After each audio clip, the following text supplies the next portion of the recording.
ठीक है। इसके पहले आपने पढ़ा था कि कॉन्ग्रुएंसी क्या होती है, फिर उसके बाद फर्मेट्स थ्योरम, फिर विल्सन थ्योरम पढ़ा दिया। अब देखिए एक थ्योरम आपका और बचा हुआ है, आइलर्स थ्योरम। तो आइलर्स थ्योरम प्रूव करने के पहले आपको आइलर्स फाइव फंक्शन जानना जरूरी है, ठीक है। आइलर फाइव फंक्शन भी आपका टॉपिक है। अगर आपने सिलेबस देखा होगा तो आपके सिलेबस में एक टॉपिक है Euler phi function and its properties करके एक टॉपिक दिया हुआ है। ये आइलर फाइव फंक्शन बहुत ही इंपॉर्टेंट है, आपके कंपटीशन एग्जाम से भी बहुत इंपॉर्टेंट है और आपके एमसीक्यू एग्जाम से भी बहुत इंपॉर्टेंट है, ठीक है।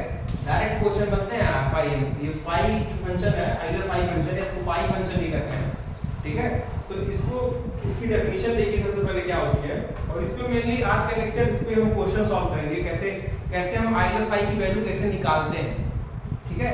उसको सीखेंगे क्योंकि आपके एग्जाम में एमसीक्यू एग्जाम में या फिर आगे आप नेट गेट जो भी देंगे, सीएसआईआर नेट गेट जैम जो भी देंगे आप सब जगह इसका यूज है। रिंग थ्योरी पढ़ेंगे वहां भी है, हर जगह रिंग थ्योरी में भी आपको मिलेगा। आगे चल के आप सेमेस्टर में रिंग थ्योरी पढ़ेंगे तो वहां पे भी आपको इसका यूज दिखेगा। तो ये बहुत इंपॉर्टेंट है, ठीक है। तो आइए तो पहले डेफिनेशन लेते हैं इसकी। तो आइलर फाइव फंक्शन फाइन, देखिए आइलर फाइव फंक्शन को हम फाइन से डिनोट करते हैं। आइलर फाइव फंक्शन जो होता है उसको हम फाइन से डिनोट करते हैं। Euler phi function phi for all positive integer n is defined by phi, ठीक है। आपको पता है कि हम आइलर फाइव फंक्शन को फाइन से दिखाते हैं और ये होता क्या है, number of positive integer less than n and को prime to n greater than 1, ठीक है। कहने का मतलब है कि जितने भी इंटीजर्स होंगे, मान लीजिए n कोई इंटीजर्स है तो n से जितने लेस देन इंटीजर होंगे, ठीक है, उनकी जीसीडी उस इंटीजर के साथ 1 आए, वो सारे इंटीजर्स, ठीक है। जैसे मान लीजिए आपने कोई इंटीजर बताया 5, ठीक है, क्योंकि को प्राइम का मतलब आप जान रहे हैं, को प्राइम मैंने बताया था रिलेटिव प्राइम या रिलेटिवली प्राइम या फिर को प्राइम किसे कहते हैं कि ऐसे नंबर जिनकी जीसीडी 1 हो जाए, ऐसे टू इंटीजर्स जिसकी जीसीडी 1 हो जाए तो वो दोनों एलिमेंट नंबर जो होंगे या दोनों इंटीजर्स होंगे वो रिलेटिवली प्राइम या फिर उसको को प्राइम कहते हैं। तो कह रहा है कि जितने इंटीजर लेस देन n होंगे, जितने इंटीजर लेस देन 1 होंगे वो को प्राइम होंगे इस n के साथ, और n की वैल्यू हमेशा 1 से बड़ी होनी चाहिए। तो कहने का मतलब है जैसे मान लीजिए 5 कोई आपके पास इंटीजर है, ठीक है, तो 5 से नीचे कौन-कौन से इंटीजर आएंगे, ठीक है। आप क्या आएंगे, देखिए 1 2 3 4 यही चार आएंगे, पॉजिटिव की बात हो रही है, ठीक है, पॉजिटिव इंटीजर्स की बात हो रही है, ठीक है। पॉजिटिव आप लेंगे 1 2 3 4 लेंगे। अब मैंने बोला कि n ग्रेटर देन 1, ये ध्यान दीजिए n ग्रेटर देन 1 के लिए बात कर रहे हैं, को prime to n greater than 1। तो ग्रेटर देन 1 मतलब इसको तो बात ही नहीं करेंगे। तो इससे बड़ा कौन-कौन से हैं, 2 है 3 है 4 है, तो इनके साथ जो जिसकी जीसीडी 1 आ जाए, मतलब को प्राइम आ जाए, तो को प्राइम का मतलब क्या है, जिसकी जीसीडी 1 हो जाए वो सारे इंटीजर्स आ जाएंगे। जैसे मान लीजिए 5 है तो 5 के साथ 2 और 5 की जीसीडी 1 होती है तो ये भी एलिमेंट आएगा, 3 और 5 की जीसीडी भी 1 होती है तो ये भी आ जाएगा। इस तरह 4 और 5 की जीसीडी भी 1 होती है तो ये भी आ जाएगा। तो ये तीनों एलिमेंट मतलब 2 3 4, तो 5 अगर कोई दिया हुआ है तो इस 5 की वैल्यू क्या हो जाएगी, 3 हो जाएगी, ठीक है।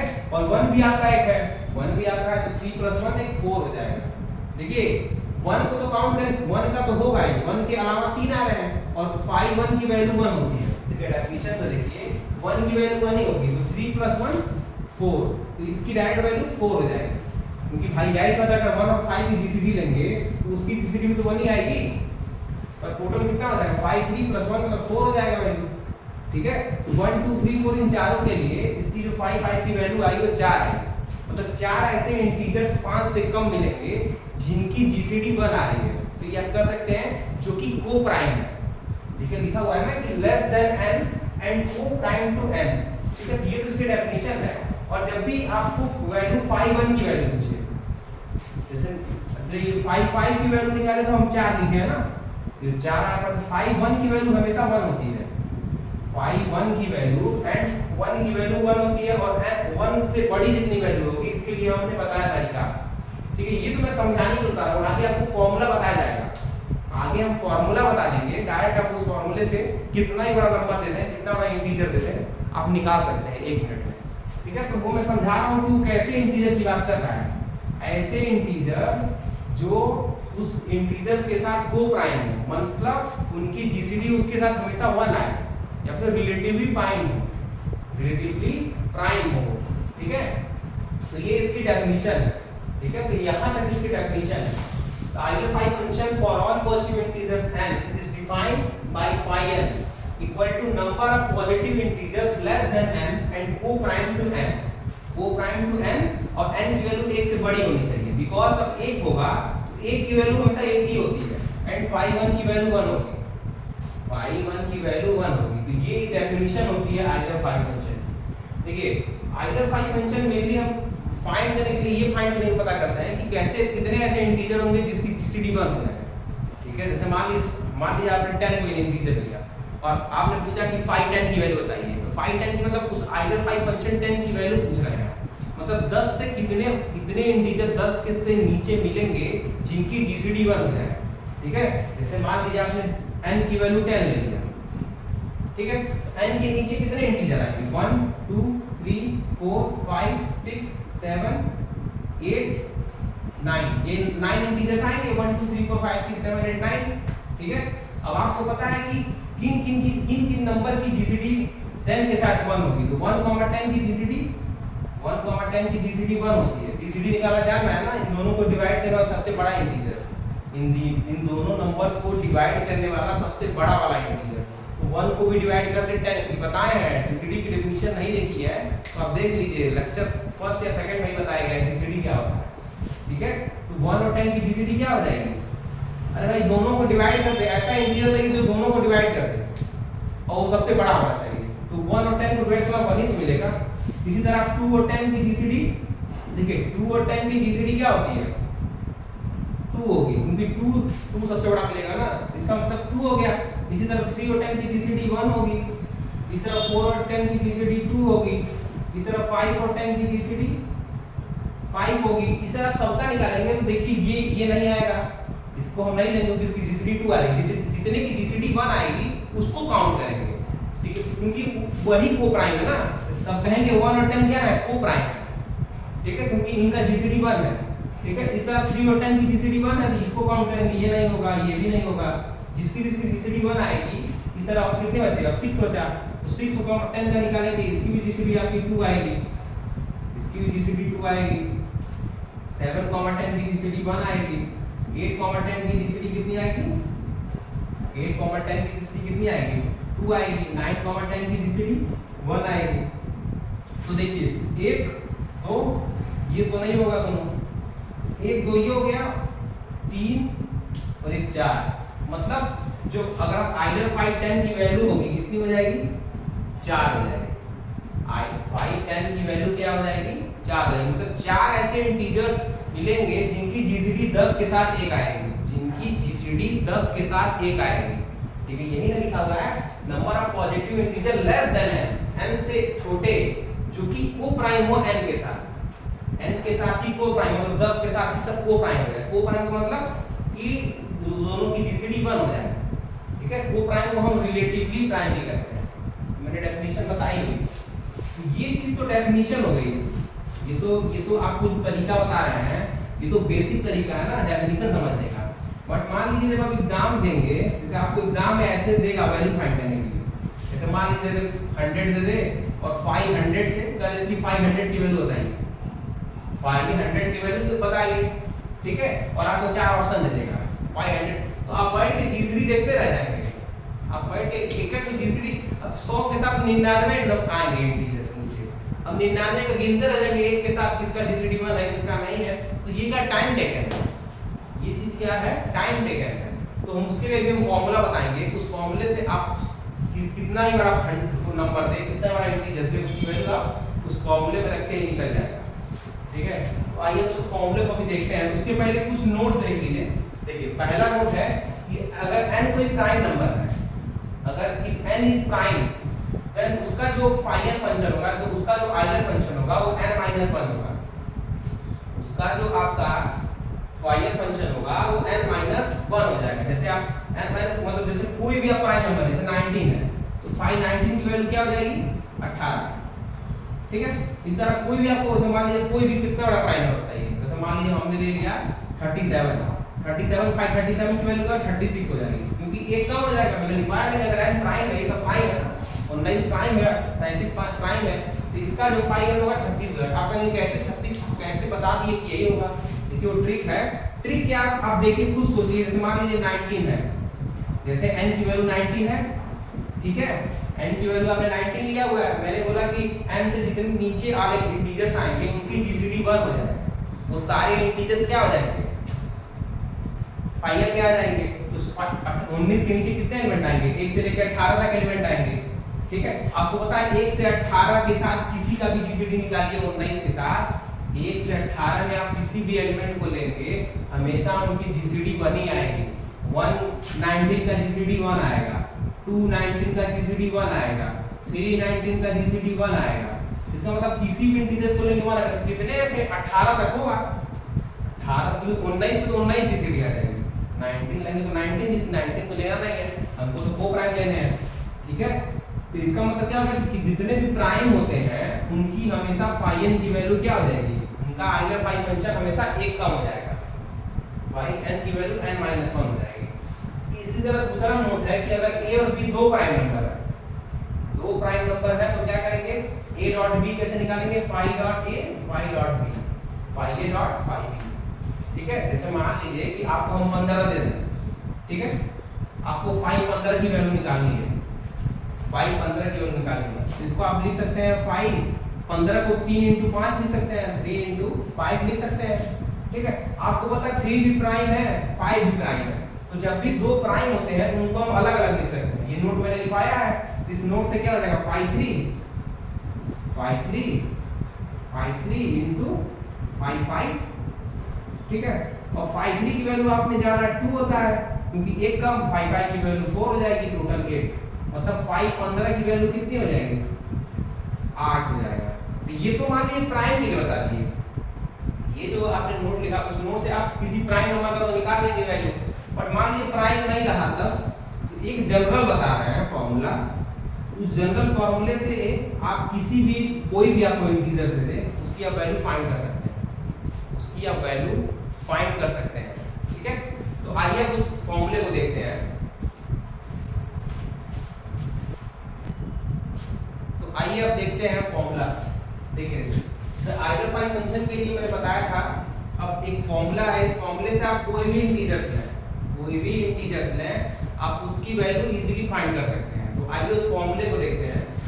If p is a prime and k be any integers, if p is a prime and k be any integers, then phi p के power k equal to phi p के power k equal to p के power k minus p के power k minus 1, या फिर p के power k को common ले लेंगे तो आएगा p के पावर k minus 1 को कॉमन लिए तो यहाँ बचा p minus 1 हो गया, या फिर यहाँ से आप फिर p के पावर k को मल्टीप्लाई कर देंगे तो p के, देखिए तीनों चीज सेम लिखी हुई है, तीनों चीजें क्या है? सेम लिखी हुई है। देखिए ये फॉर्मूला था मेन। अब यहाँ से क्या किए थे कि p के पावर k minus 1 को, ये इस वाले को कंपोनेंट को बाहर निकालना, तो जब इसको आप बाहर निकालेंगे तो ये बाहर निकला, तो यहाँ पर क्या बचेगा? p सिर्फ बचेगा, और यहाँ -1 क्योंकि सिर्फ ये निकाल दिया तो यहाँ 1 आ गया, तो ये वाली चीज इसके भी इक्वल है, ठीक है। अब यहाँ से क्या किया गया? यहाँ से p को बाहर निकाला गया, यहाँ इस वाले कंपोनेंट से p को जब बाहर निकालेंगे तो ये वाला पावर कट जाएगा, तो p के पावर k और यहाँ 1 हो जाएगा और यहाँ 1/3 हो जाएगा।